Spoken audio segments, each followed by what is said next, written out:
Madonna causing quite a stir this week, earlier in the week, when she gave a speech at the Billboard Awards talking about being a woman in the entertainment business. She said she's been a doormat, she's been a victim of misogyny and abuse. I think she came across quite eloquent and forceful as a speaker. Now, she is, according to some estimates, the most successful touring female performer ever. And when you factor in concert sales, album sales, everything else, she's sold billions of dollars worth of product and tickets. Wildly successful.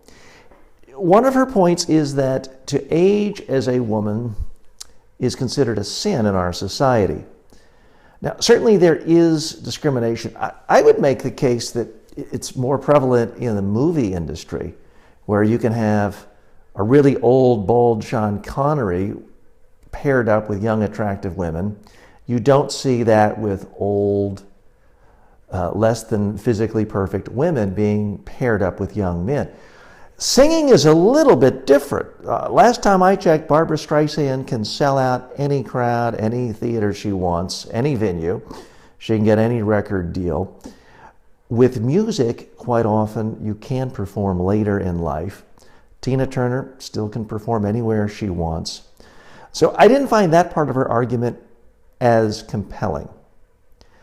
The one thing I think that honest people, even liberal and feminist people, can disagree on or have some range of opinion on is her suggestion that it's somehow unfair as you get older not to be seen as sexy. The very same week she's doing this, she's on CBS, the late night show, doing twerking in a car. Now, she's 58 years old, folks. I'm 54. And I don't have a problem if young teenagers don't consider me some sexy stud. I don't have a problem with that. And at some point, whether you're a 58-year-old woman, 88, 100, at some point, doing sexy twerking, I'm not going to say it's unseemly or to act your age, but at some point,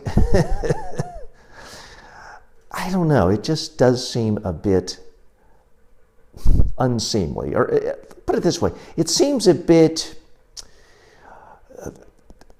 greedy to want everyone your own age, older than you, and people 40 years younger to think of you as the hot sex symbol.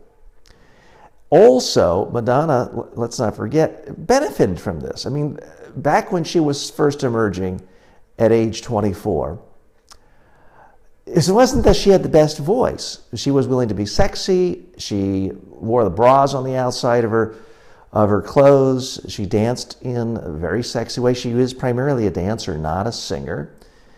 She put out books where she's completely, and I'm not condemning any of this, but if this were based purely on singing ability, Madonna would not be the number one grossing touring, performing woman in the world. She wouldn't be in the top 100 or the top 1,000. She has used sex and being a sex symbol, her imagery, to promote her, and it's worked really, really well. The fact that it doesn't work quite as well at 58 as it does at 24, I don't think is the biggest surprise.